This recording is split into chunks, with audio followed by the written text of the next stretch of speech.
the best flanker in each of these popular fragrance lines. It's 2024 and every single major fragrance brand is putting out flankers every other Tuesday. They have their popular lines like their YSL Y line or their Sauvage line that just makes them money and they want to milk that cow. Essentially, they put out flankers because they know these releases do well. People want to buy the latest version of YSL Y, got the Elixir now, because Sauvage made money with Elixir as well, and it's kind of becoming very much a profit over creativity issue in the industry right now. However, I know that us consumers may see these popular lines and see all these different versions of the same fragrance and feel a bit overwhelmed as to which one is the best. You don't have time and you don't have an infinite life to test all these different versions of so many different fragrance lines. So hopefully this video, going through 10 of the most popular fragrance lines right now, will help you out by giving you guys what I think is the best version of each of these popular releases. Let's begin.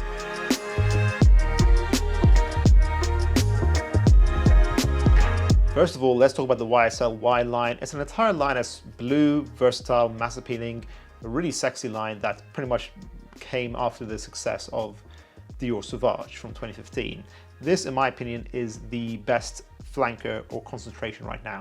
YSL's Y EDP Intense. So I pretty much tried all the flankers, I believe, from this line, apart from maybe the new Elixir, but I have not been hearing great things about it, if I'm honest with you. Apparently it's overpriced. But hey, in this video, I want to say to myself, I've at least tried most of the fragrances in the line.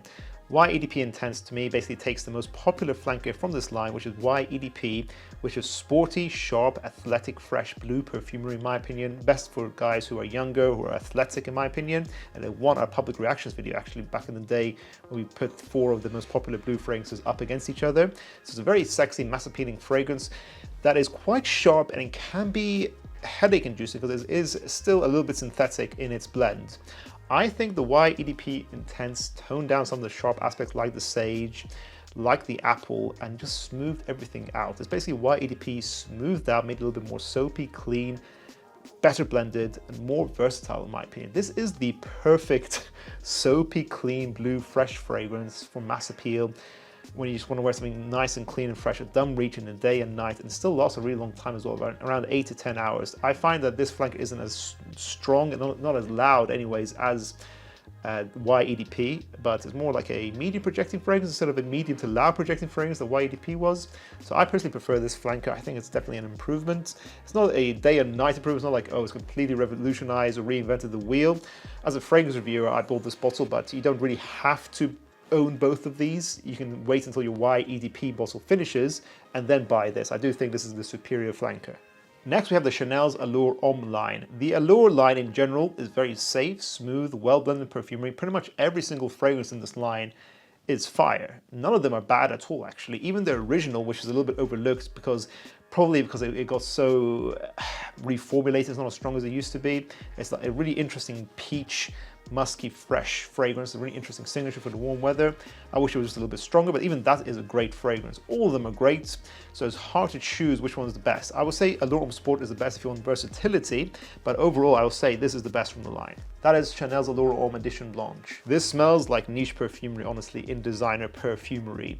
One of the best, most sexy, well-blended lemon-based fragrances. A lot of people say this is like a lemon meringue pie. It has a slight gourmand aspects to it. It's woody, clean, lavender, with a slight vanilla in here. It's creamy and elegant, as I said, and I get around 6 hours with it. Some people complain the performance isn't good enough, but I think for a fragrance with this kind of DNA, this is fantastic. And I would say there's a reason why I think this is the best one out of the entire line. It's a really strong line. This just shows how good this fragrance is in general, just because it really does stand out above the rest, in my opinion. It's definitely a summer and spring signature fragrance. 32% of people who watch School of Scent are subscribed to us. If you guys want to see our channel grow, to really help us out, click subscribe. Let's get that number to 40%. Thank you. The Acqua di Gio line, one of the most popular fragrance lines of all time for men. The original was extremely popular, of course, and everyone recently went to the Profuma because of Jeremy, I would say, in the community, which is more of a darker, more mature take on the Acqua di Gio DNA. I would say this is the best fragrance concentration right now for it. That is Acqua di Gio's Parfum. I think this resurrects the metallic, herbaceous, masculine flanker that was Essenza, which is now discontinued. In my opinion, that was the best version of Acqua di Gio. They took the original, made it more stronger, kind of still focused on the original charm of the entire fragrance line. Parfum is probably a little bit more versatile. You can wear that in the evening as well, in my opinion, but as just as a pure scent, I'd say Parfum is my favorite. It has more of a daytime feel to it. It's more of a daytime signature. You wear pretty much all year round if you want, actually. It's just fresh and clean, easy to wear, and it lasts around 12 hours with a medium projection. And this specific concentration won our public reaction video we did with it as well. The Guerlain L'Homme Idéal line. This is a very artistic, French-smelling, traditionally French-smelling perfumery line that focuses on a note of almond. Very creative, beautifully done, elegant line in general. Actually, I would say most of those fragrances as well in this line are very good. Not necessarily a line that's to my style. I actually didn't buy a full bottle of this line for a long time until I tried this flanker here. That is Guerlain's L'Homme Idéal Extreme. L'Homme Idéal Eau de Parfum is the most popular, I would say, in the community. Very cherry-like, powdery almond with an intense leather. For me, it was too intense and cloying, even though I really love the creativity behind it. But I prefer this because what do I like, guys? I always say on the channel, what do I like? I like balanced perfumery. L'Homme Idéal Extreme is more balanced. It's not as annoying. It's more aired out, fresher, but it's still an evening-based amber scent. If you like fragrances like Dolce & Gabbanna's The One Eau de Parfum, you can definitely upgrade something like this. It's more artistic, plum, tobacco, boozy notes. It kind of smells like a cherry Coca-Cola tobacco, boozy fragrance with that almond still in there as well. Really interesting notes that still has really easy mainstream appeal in here as well. I think pretty much anyone can love this. And did I mention the plum note in here as well, which is an underrepresented note in men's perfumery in general. This is a sexy fragrance, a really great evening scent that easily stands out above the rest for me in the L'Homme Idéal line. I get 6 hours longevity with a soft medium projection. The Prada L'Homme line, only 3 fragrances here, generally more a clean, soapy, powdery iris line. However, actually my favorite from the line is this, Prada L'Homme Intense. I'm not the biggest fan of the original Prada L'Homme, you guys know that, I say that all the time. To me, it smells like a poor man's Dior Homme Eau, which I think it cloned essentially. And Dior Homme Eau is now discontinued, but Prada L'Homme Intense smells more original, it's more creative, and it's got a lot of character. It's one of the best evening scents ever made. If you want a great, easier to like evening scent that focuses around iris, then I would say this is it. This got really easy leather note in here, very easy to like that leather note. Beautiful sweetness from the tonka, powdery, intense, and elegant. It's an evening scent with a lot of character, great performance, around 10 hours of medium projection.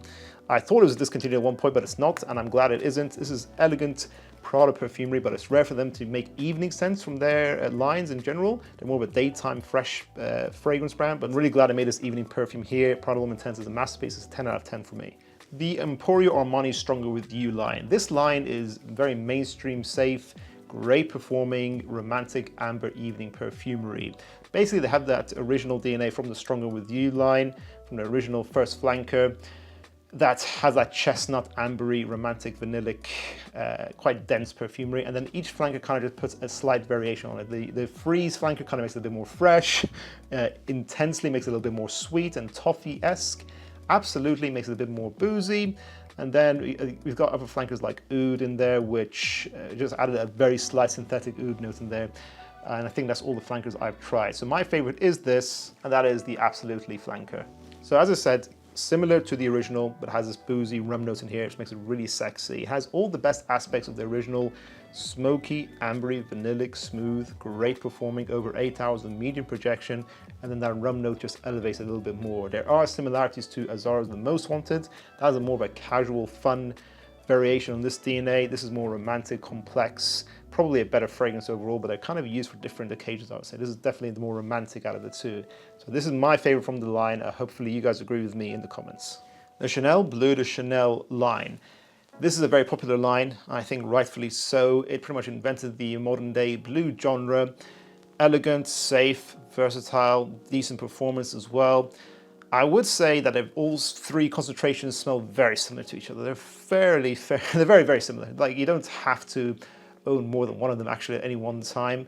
But if you're not in possession of any of them yet and you want to pick one, or maybe your bottle is running out, which one should you get? To me, I'm holding this one here at the moment, Bleu de Chanel's Eau de Parfum, but I would say actually the best of the 3 is the Parfum. It is the most expensive. The Eau de Parfum is probably the most versatile, it's probably the most worth the money if you're talking about value proposition. But the Parfum, if you don't mind splurging out a bit, I think is the best of the three. It's more complex, it's more deep, rich, it smells more niche as well. All of them are kind of very mainstream designer friendly, but the Parfum is probably the closest to niche you'll get there. It has this nice richness from the sandalwood that keeps going for a really long time. It's the longest lasting out of the three from my experience, lasting about 12 hours. So yes, all three smell very similar, but the Parfum is definitely the most refined out of the concentrations. And I would probably say the most mature out of the three as well. The Armani Code line, iconic, dark, versatile perfumery situated around the note of tonka bean. It's kind of got this cream, cleany tonka base throughout most of its flankers. The Absolute went a bit more vanillic and suede-like. The Profumo went a bit more into this ambery, boozy Coca-Cola effect to it. And then they kind of brought back the original DNA with the Eau de Parfum, and then this flanker here, Armani Code's Parfum, which I think is the best concentration. The original is a classic. I think it was a bit timeless in general, but I think unfortunately it got reformulated and became a lot weaker. They kind of took out the star anise note from the original. They actually took that out in the Eau de Parfum, which kind of modernized and made the DNA even more mainstream, mass appealing. It's really easy to love this Parfum concentration. They added the iris note to this concentration specifically. So only the Parfum has the iris as far as I am aware. So they kind of have this really nice bergamot, clean, creamy tonka base with some darkness in there, crisp and clean, with a touch of powdery iris, not too heavy with the iris at all. To me, this makes this a very interesting, yet very safe and elegant, slightly mature signature. You wear it day and night most of the year round. And I get around 8 to 10 hours longevity with a soft to medium projection. This balance of lovability, the unique factor from the iris, the performance is what makes me go to Parfum as the best concentration. Again, not a huge difference from the original DNA, but it's definitely the best modern version of it right now. The La Nuit de l'Homme line is iconic as well. Very safe, romantic, cardamom, amber-based evening perfumery. The original got gutted. I think I've tried pretty much all the flankers of it, apart from maybe the Eau de Parfum maybe, but I've tried the original Le Parfum, and I've tried this as well, the Blue Electric flanker. Got really high ratings on Fragrantica, rightfully so. They have revived the original back to its glory days with a slight modern twist. Really sexy original DNA in here, made it more long lasting, around 6 to 8 hours in my experience, with a soft and medium projection, and it made it a little bit more fresh with the citruses, making it a little bit more blue-esque. I wouldn't call this a blue fragrance overall, but it smells more modern and more versatile. So if you want the more versatile, longer lasting, more modern take on the original La Nuit de l'Homme, go for Blue Electric. It's easily the best flanker right now in my opinion. If you can get it, go for it. And then last of all, I'm going to talk about the Dior Sauvage line. Sauvage is very popular and sometimes probably a little bit too overly hated. A lot of people don't like the fact that the original Eau de Toilette, first of all, was everywhere. It wasn't very unique anymore. It sort of had like this slight metallic synthetic screechiness from the high amount of ambroxan in the fragrance. People didn't like how synthetic it was. And then I think as you went along the concentrations, they kind of toned down the ambroxan synthetic aspects of the DNA. They smoothed it out, focused on it being a little bit more mature and sophisticated. And then the elixir kind of went crazy and did its own thing afterwards, but we won't talk about that because I think this is the best concentration. Sauvage, the Parfum concentration. So compared to the Eau de Toilette, I feel like Sauvage Parfum shows how much the DNA has grown up. It's not as synthetic anymore. They toned down the ambroxan. It's still a little bit there, of course. They've focused more on naturals such as the tangerine and sandalwood note. They've smoothed it out while still maintaining great longevity, around 8 to 10 hours with a medium projection. It's not as loud and in your face as the Eau de Toilette is either. Actually, to me, that makes it more versatile, more sophisticated, and probably a little bit more mature in general. To me, these are the reasons why the Parfum is the best Sauvage right now. And that concludes this video, guys. I'm sure you're all flankered out by the end of this. There were a lot of popular lines we went through. And what are your thoughts? Do you feel that the fragrance industry needs to be more creative and stop just putting out a new software update for each of their fragrances? What are your thoughts on this current trend in fragrances? Do you want to carry on seeing more flankers, or do you want to see less? Do you want to see more new lines being created? Let us know your thoughts in the comments down below, guys. And then if you guys enjoyed this video, make sure to check out our previous video on what I think are the #1 fragrances from each brand. I'll see you guys in the next one. Bye.